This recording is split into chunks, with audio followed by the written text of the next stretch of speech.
The art of deduction is an art that many a reader and fan of Sherlock Holmes will be familiar with.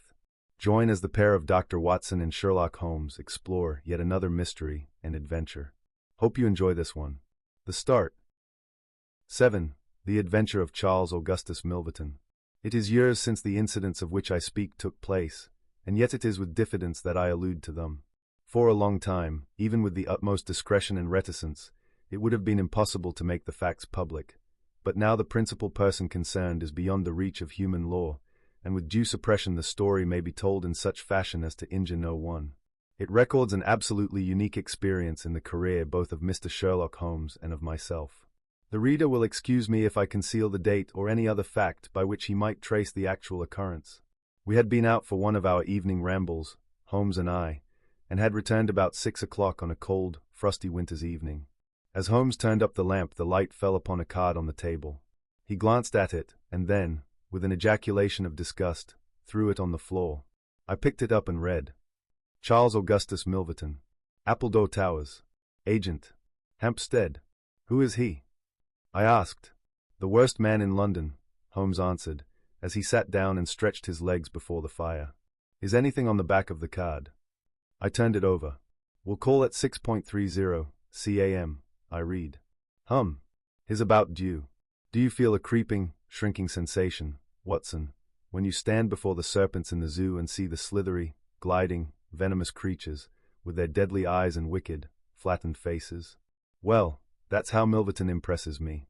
I've had to do with 50 murderers in my career, but the worst of them never gave me the repulsion which I have for this fellow. And yet I can't get out of doing business with him. Indeed, he is here at my invitation. But who is he? I'll tell you, Watson. He is the king of all the blackmailers. Heaven help the man, and still more the woman, whose secret and reputation come into the power of Milverton.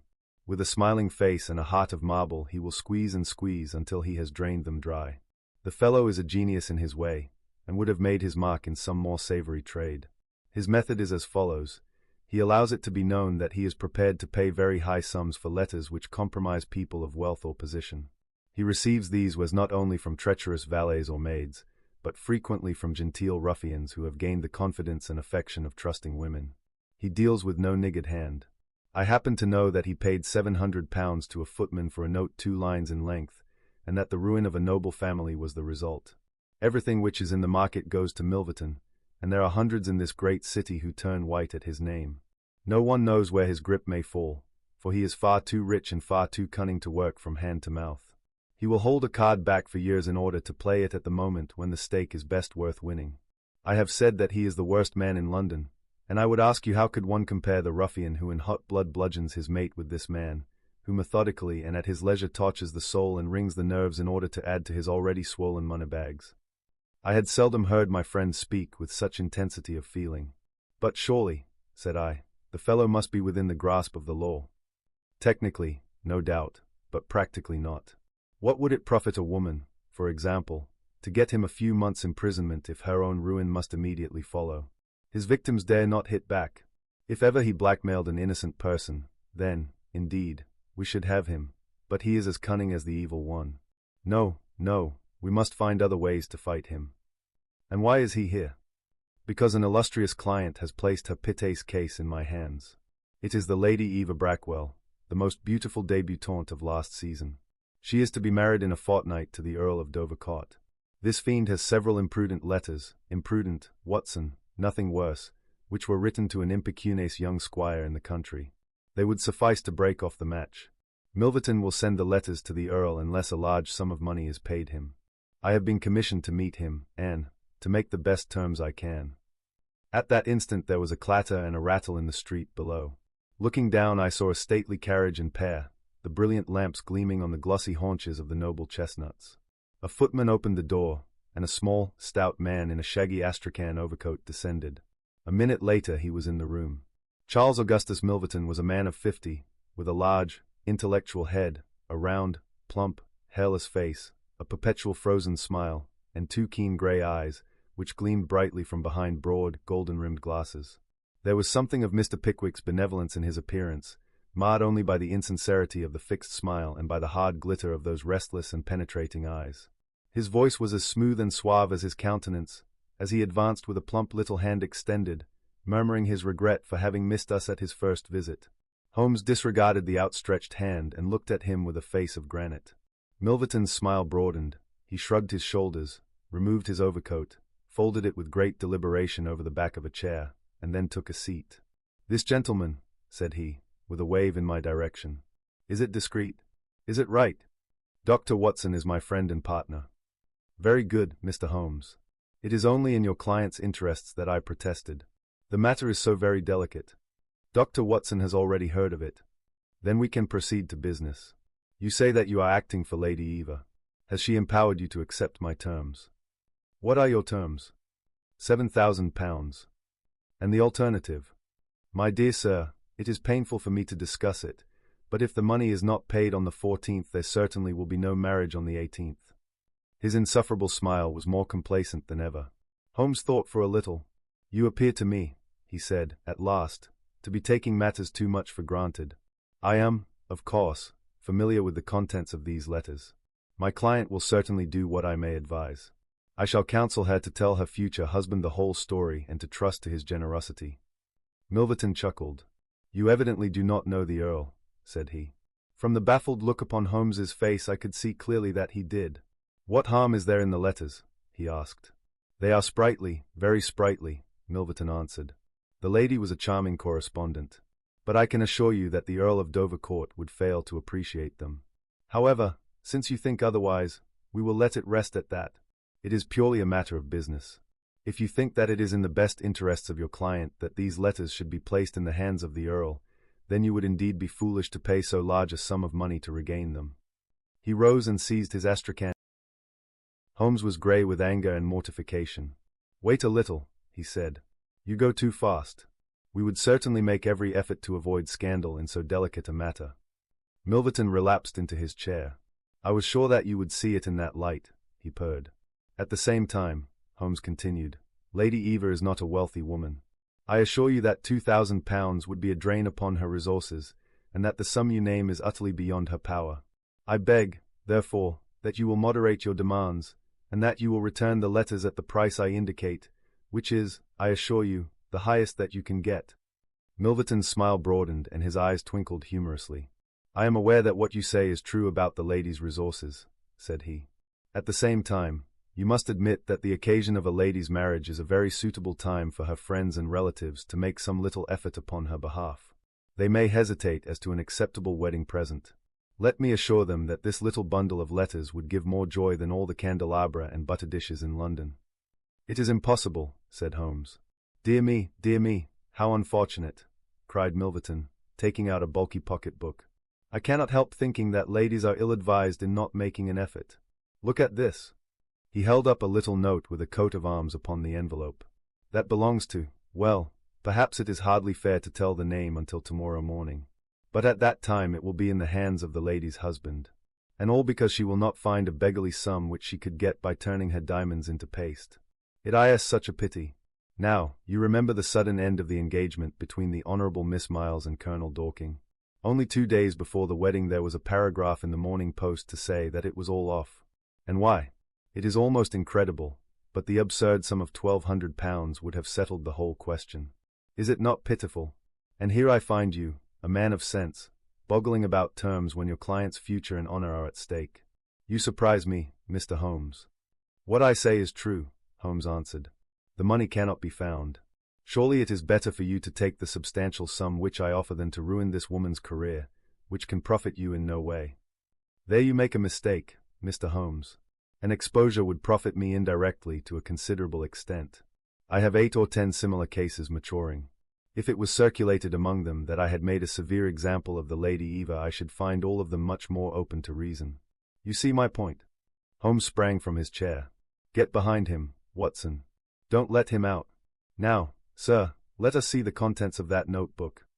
Milverton had glided as quick as a rat to the side of the room, and stood with his back against the wall. Mr. Holmes, he said, turning the front of his coat and exhibiting the butt of a large revolver, which projected from the inside pocket. "I have been expecting you to do something original. This has been done so often, and what good has ever come from it? I assure you that I am armed to the teeth, and I am perfectly prepared to use my weapons, knowing that the law will support me. Besides, your supposition that I would bring the letters here in a notebook is entirely mistaken. I would do nothing so foolish. And now, gentlemen, I have 1 or 2 little interviews this evening, and it is a long drive to Hampstead." He stepped forward, took up his coat, laid his hand on his revolver, and turned to the door. I picked up a chair, but Holmes shook his head and I laid it down again. With bow, a smile, and a twinkle, Milverton was out of the room, and a few moments after we heard the slam of the carriage door and the rattle of the wheels as he drove away. Holmes sat motionless by the fire, his hands buried deep in his trouser pockets, his chin sunk upon his breast, his eyes fixed upon the glowing embers. For half an hour he was silent and still. Then, with the gesture of a man who has taken his decision, he sprang to his feet and passed into his bedroom. A little later a rakish young workman with a goatee beard and a swagger lit his clay pipe at the lamp before descending into the street. "I'll be back some time, Watson," said he, and vanished into the night. I understood that he had opened his campaign against Charles Augustus Milverton, but I little dreamed the strange shape which that campaign was destined to take. For some days Holmes came and went at all hours in this attire, but beyond a remark that his time was spent at Hampstead, and that it was not wasted, I knew nothing of what he was doing. At last, however, on a wild, tempestuous evening, when the wind screamed and rattled against the windows, he returned from his last expedition, and having removed his disguise he sat before the fire and laughed heartily in his silent inward fashion. "You would not call me a marrying man, Watson?" "No, indeed. You'll be interested to hear that I am engaged." "My dear fellow, I congrat. To Milverton's housemaid." "Good heavens, Holmes. I wanted information, Watson. Surely you have gone too far." "It was a most necessary step. I am a plumber with a rising business, Escott by name. I have walked out with her each evening, and I have talked with her." "Good heavens, those talks! However, I have got all I wanted. I know Milverton's house as I know the palm of my hand." "But the girl, Holmes?" He shrugged his shoulders. "You can't help it, my dear Watson. You must play your cards as best you can when such a stake is on the table. However, I rejoice to say that I have a hated rival who will certainly cut me out the instant that my back is turned. What a splendid night it is. You like this weather? It suits my purpose. Watson, I mean to burgle Milverton's house tonight." I had a catching of the breath, and my skin went cold at the words, which were slowly uttered in a tone of concentrated resolution. As a flash of lightning in the night shows up in an instant every detail of a wide landscape, so at one glance I seemed to see every possible result of such an action: the detection, the capture, the honored career ending in irreparable failure and disgrace, my friend himself lying at the mercy of the odious Milverton. "For heaven's sake, Holmes, think what you are doing," I cried. "My dear fellow, I have given it every consideration. I am never precipitate in my actions, nor would I adopt so energetic and indeed so dangerous a course if any other were possible. Let us look at the matter clearly and fairly. I suppose that you will admit that the action is morally justifiable, though technically criminal. To burgle his house is no more than to forcibly take his pocketbook, an action in which you were prepared to aid me." I turned it over in my mind. "Yes," I said, "it is morally justifiable so long as our object is to take no articles save those which are used for an illegal purpose." "Exactly. Since it is morally justifiable, I have only to consider the question of personal risk. Surely a gentleman should not lay much stress upon this when a lady is in most desperate need of his help. You will be in such a false position. Well, that is part of the risk. There is no other possible way of regaining these letters. The unfortunate lady has not the money, and there are none of her people in whom she could confide. Tomorrow is the last day of grace, and unless we can get the letters tonight, this villain will be as good as his word and will bring about her ruin. I must, therefore, abandon my client to her fate, or I must play this last card. Between ourselves, Watson, it's a sporting duel between this fellow Milverton and me. He had, as you saw, the best of the first exchanges, but my self-respect and my reputation are concerned to fight it to a finish." "Well, I don't like it, but I suppose it must be," said I. "When do we start?" "You are not coming." "Then you are not going," said I. "I give you my word of honor, and I never broke it in my life, that I will take a cab straight to the police station and give you away unless you let me share this adventure with you." "You can't help me." "How do you know that?" "You can't tell what may happen. Anyway, my resolution is taken. Other people beside you have self-respect and even reputations." Holmes had looked annoyed, but his brow cleared, and he clapped me on the shoulder. Well, well, my dear fellow, be it so. We have shared the same room for some years, and it would be amusing if we ended by sharing the same cell. You know, Watson, I don't mind confessing to you that I have always had an idea that I would have made a highly efficient criminal. This is the chance of my lifetime in that direction. See here. He took a neat little leather case out of a drawer, and opening it he exhibited a number of shining instruments. This is a first-class, up-to-date burgling kit, with nickel-plated jemmy, diamond-tipped glass cutter, adaptable keys, and every modern improvement which the march of civilization demands. Here, too, is my dark lantern. Everything is in order. Have you a pair of silent shoes? I have rubber-soled tennis shoes. Excellent. And a mask. I can make a couple out of black silk. I can see that you have a strong natural turn for this sort of thing. Very good. Do you make the masks? We shall have some cold supper before we start. It is now 9:30. At 11 we shall drive as far as Church Row. It is a quarter of an hour's walk from there to Appledore Towers. We shall be at work before midnight. Milverton is a heavy sleeper and retires punctually at 10:30. With any luck we should be back here by 2, with the Lady Eva's letters in my pocket. Holmes and I put on our dress clothes, so that we might appear to be two theatre-goers homeward bound. In Oxford Street we picked up a hansom and drove to an address in Hampstead. Here we paid off our cab, and with our greatcoats buttoned up, for it was bitterly cold and the wind seemed to blow through us, we walked along the edge of the heath. It's a business that needs delicate treatment, said Holmes. These documents are contained in a safe in the fellow's study, and the study is the anteroom of his bedchamber. On the other hand, like all these stout, little men who do themselves well, he is a plethoric sleeper. Agatha, that's my fiancée, says it is a joke in the servants' hall that it's impossible to wake the master. He has a secretary who is devoted to his interests and never budges from the study all day. That's why we are going at night. Then he has a beast of a dog which roams the garden. I met Agatha late the last 2 evenings, and she locks the brute up so as to give me a clear run. This is the house, this big one in its own grounds.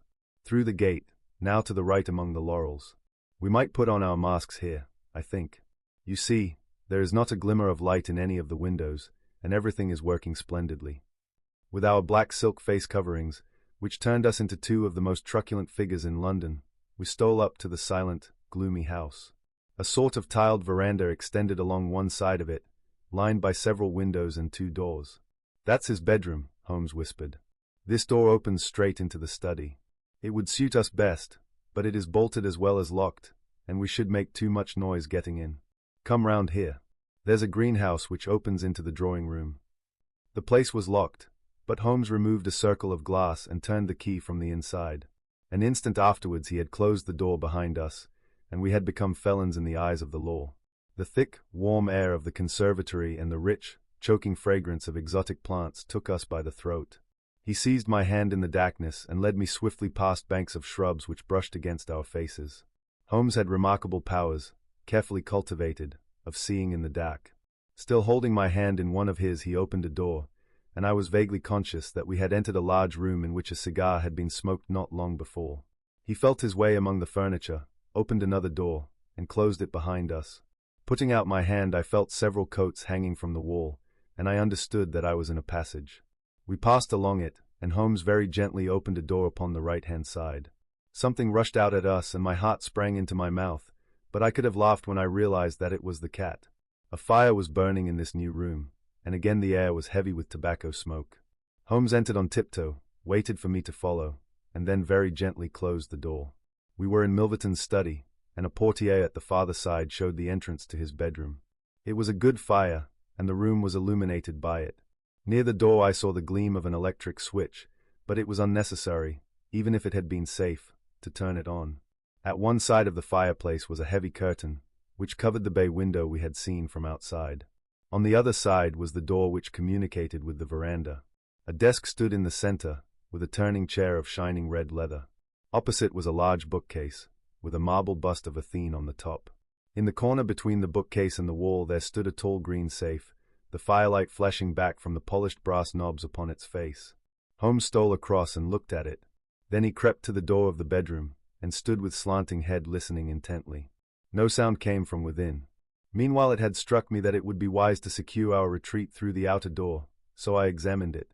To my amazement it was neither locked nor bolted. I touched Holmes on the arm, and he turned his masked face in that direction. I saw him stat, and he was evidently I don't like it, he whispered, putting his lips to my very ear. I can't quite make it out. Anyhow, we have no time to lose. Can I do anything? Yes, stand by the door. If you hear anyone come, bolt it on the inside, and we can get away as we came. If they come the other way, we can get through the door if our job is done, or hide behind these window curtains if it is not. Do you understand? I nodded and stood by the door. My first feeling of fear had passed away, and I thrilled now with a keener zest than I had ever enjoyed when we were the defenders of the law instead of its defiers. The high object of our mission, the consciousness that it was unselfish and chivalrous, the villainous character of our opponent, all added to the sporting interest of the adventure. Far from feeling guilty, I rejoiced and exulted in our dangers. With a glow of admiration, I watched Holmes unrolling his case of instruments and choosing his tool with the calm, scientific accuracy of a surgeon who performs a delicate operation.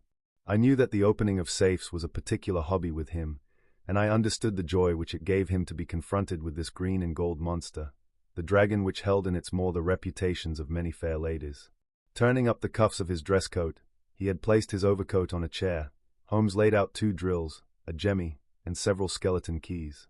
I stood at the center door with my eyes glancing at each of the others, ready for any emergency.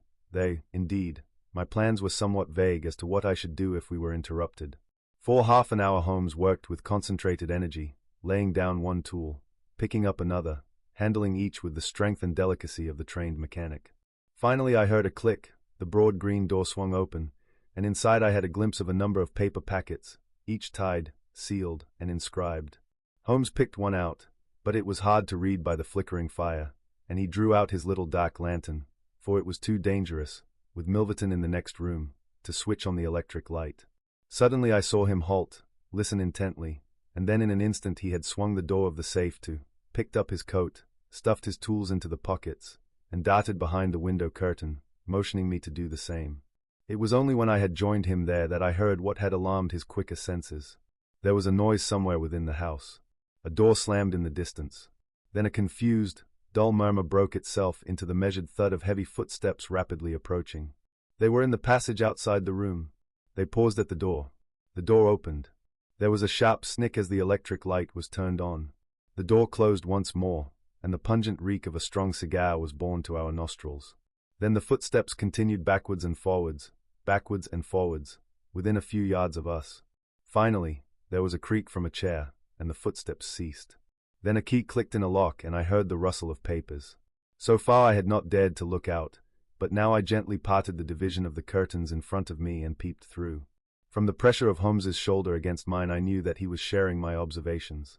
Right in front of us, and almost within our reach, was the broad, rounded back of Milverton.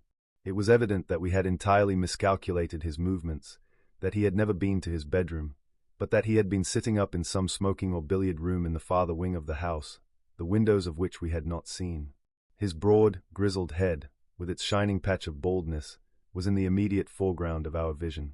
He was leaning far back in the red leather chair, his legs outstretched, a long black cigar projecting at an angle from his mouth. He wore a semi-military smoking jacket, claret-colored, with a black velvet collar. In his hand he held a long legal document, which he was reading in an indolent fashion, blowing rings of tobacco smoke from his lips as he did so. There was no promise of a speedy departure in his composed bearing and his comfortable attitude. I felt Holmes's hand steal into mine and give me a reassuring shake, as if to say that the situation was within his powers and that he was easy in his mind. I was not sure whether he had seen what was only too obvious from my position, that the door of the safe was imperfectly closed, and that Milverton might at any moment observe it. In my own mind I had determined that if I were sure, from the rigidity of his gaze, that it had caught his eye, I would at once spring out, throw my greatcoat over his head, pinion him, and leave the rest to Holmes. But Milverton never looked up. He was languidly interested by the papers in his hand, and page after page was turned as he followed the argument of the lawyer. At least, I thought, when he has finished the document and the cigar he will go to his room. But before he had reached the end of either there came a remarkable development which turned our thoughts into quite another channel. Several times I had observed that Milverton looked at his watch, and once he had risen and sat down again, with a gesture of impatience.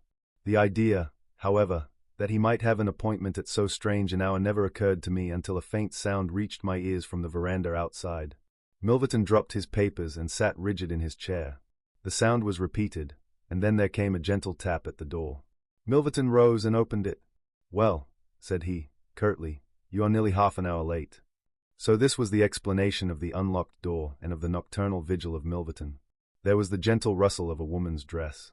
I had closed the slit between the curtains as Milverton's face had turned in our direction, but now I ventured very carefully to open it once more. He had resumed his seat, the cigar still projecting at an insolent angle from the corner of his mouth. In front of him, in the full glare of the electric light, there stood a tall, slim, dark woman, a veil over her face, a mantle drawn round her chin. Her breath came quick and fast, and every inch of the lithe figure was quivering with strong emotion. "Well," said Milverton, "you've made me lose a good night's rest, my dear. I hope you'll prove worth it. You couldn't come any other time, eh?" The woman shook her head. "Well, if you couldn't, you couldn't. If the Countess is a hard mistress, you have your chance to get level with her now. Bless the girl, what are you shivering about? That's right. Pull yourself together. Now, let us get down to business." He took a note from the drawer of his desk. "You say that you have 5 letters which compromise the Countess d'Albert. You want to sell them. I want to buy them. So far so good. It only remains to fix a price. I should want to inspect the letters, of course. If they are really good specimens, great heavens, is it you?"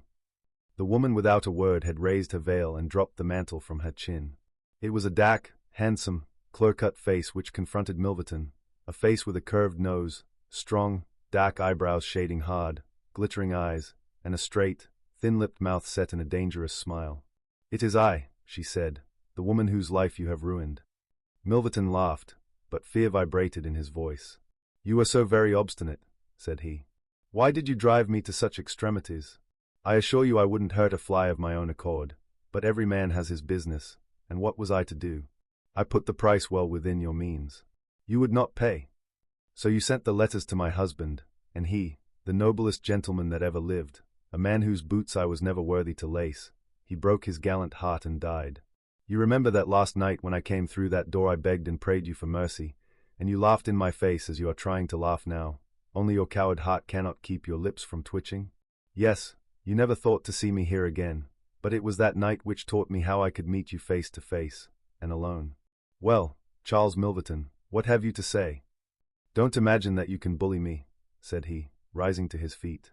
"I have only to raise my voice, and I could call my servants and have you arrested. But I will make allowance for your natural anger. Leave the room at once as you came, and I will say no more." The woman stood with her hand buried in her bosom, and the same deadly smile on her thin lips. "You will ruin no more lives as you ruined mine. You will wring no more hearts as you wrung mine. I will free the world of a poisonous thing. Take that, you hound, and that, and that, and that." She had drawn a little, gleaming revolver, and emptied barrel after barrel into Milverton's body, the muzzle within 2 feet of his shirt front. He shrank away and then fell forward upon the table, coughing furiously and clawing among the papers. Then he staggered to his feet, received another shot, and rolled upon the floor. "You've done me," he cried, and lay still. The woman looked at him intently and ground her heel into his upturned face. She looked again, but there was no sound or movement. I heard a sharp rustle, the night air blew into the heated room, and the avenger was gone. No interference upon our part could have saved the man from his fate, but as the woman poured bullet after bullet into Milverton's shrinking body, I was about to spring out, when I felt Holmes's cold, strong grasp upon my wrist. I understood the whole argument of that firm, restraining grip, that it was no affair of ours, that justice had overtaken a villain, that we had our own duties and our own objects which were not to be lost sight of. But hardly had the woman rushed from the room when Holmes, with swift, silent steps, was over at the other door. He turned the key in the lock. At the same instant we heard voices in the house and the sound of hurrying feet. The revolver shots had roused the household. With perfect coolness Holmes slipped across to the safe, filled his 2 arms with bundles of letters, and poured them all into the fire. Again and again he did it, until the safe was empty. Someone turned the handle and beat upon the outside of the door. Holmes looked swiftly round. The letter which had been the messenger of death for Milverton lay, all mottled with his blood, upon the table. Holmes tossed it in among the blazing papers. Then he drew the key from the outer door, passed through after me, and locked it on the outside. "This way, Watson," said he. "We can scale the garden wall in this direction." I could not have believed that an alarm could have spread so swiftly. Looking back, the huge house was one blaze of light. The front door was open, and figures were rushing down the drive. The whole garden was alive with people, and one fellow raised a view hello as we emerged from the veranda and followed hard at our heels. Holmes seemed to know the ground perfectly, and he threaded his way swiftly among a plantation of small trees, I close at his heels, and our foremost pursuer panting behind us. It was a 6-foot wall which barred our path, but he sprang to the top and over. As I did the same, I felt the hand of the man behind me grab at my ankle, but I kicked myself free and scrambled over a glass-strewn coping. I fell upon my face among some bushes, but Holmes had me on my feet in an instant, and together we dashed away across the huge expanse of Hampstead Heath. We had run 2 miles, I suppose, before Holmes at last halted and listened intently. All was absolute silence behind us. We had shaken off our pursuers and were safe. We had breakfasted and were smoking our morning pipe on the day after the remarkable experience which I have recorded when Mr. Lestrade, of Scotland Yard, very solemn and impressive, was ushered into our modest sitting-room. "Good morning, Mr. Holmes," said he. "Good morning. May I ask if you are very busy just now?" "Not too busy to listen to you. I thought that, perhaps, if you had nothing particular on hand, you might care to assist us in a most remarkable case which occurred only last night at Hampstead." "Dear me," said Holmes. "What was that?" "A murder, a most dramatic and remarkable murder. I know how keen you are upon these things, and I would take it as a great favor if you would step down to Appledore Towers and give us the benefit of your advice. It is no ordinary crime. We have had our eyes upon this Mr. Milverton for some time, and, between ourselves, he was a bit of a villain. He is known to have held papers which he used for blackmailing purposes. These papers have all been burned by the murderers. No article of value was taken, as it is probable that the criminals were men of good position, whose sole object was to prevent social exposure." "Criminals," said Holmes.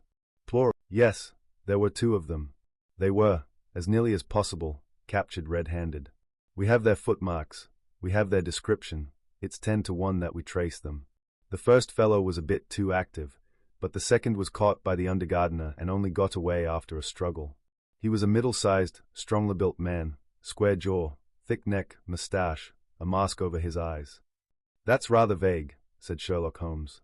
"Why, it might be a description of Watson." "It's true," said the inspector, with much amusement. "It might be a description of Watson." "Well, I am afraid I can't help you, Lestrade," said Holmes. "The fact is that I knew this fellow Milverton, that I considered him one of the most dangerous men in London, and that I think there are certain crimes which the law cannot touch, and which therefore, to some extent, justify private revenge. No, it's no use arguing. I have made up my mind. My sympathies are with the criminals rather than with the victim, and I will not handle this case." Holmes had not said one word to me about the tragedy which we had witnessed, but I observed all the morning that he was in his most thoughtful mood, and he gave me the impression, from his vacant eyes and his abstracted manner, of a man who is striving to recall something to his memory. We were in the middle of our lunch when he suddenly sprang to his feet. "By Jove, Watson, I've got it," he cried. "Take your hat. Come with me." He hurried at his top speed down Baker Street and along Oxford Street, until we had almost reached Regent Circus. Here on the left hand there stands a shop window filled with photographs of the celebrities and beauties of the day. Holmes's eyes fixed themselves upon one of them, and following his gaze I saw the picture of a regal and stately lady in court dress, with a high diamond tiara upon her noble head. I looked at that delicately curved nose, at the marked eyebrows, at the straight mouth, and the strong little chin beneath it. Then I caught my breath as I read the time-honored title of the great nobleman and statesman whose wife she had been. My eyes met those of Holmes, and he put his finger to his lips as we turned away from the window.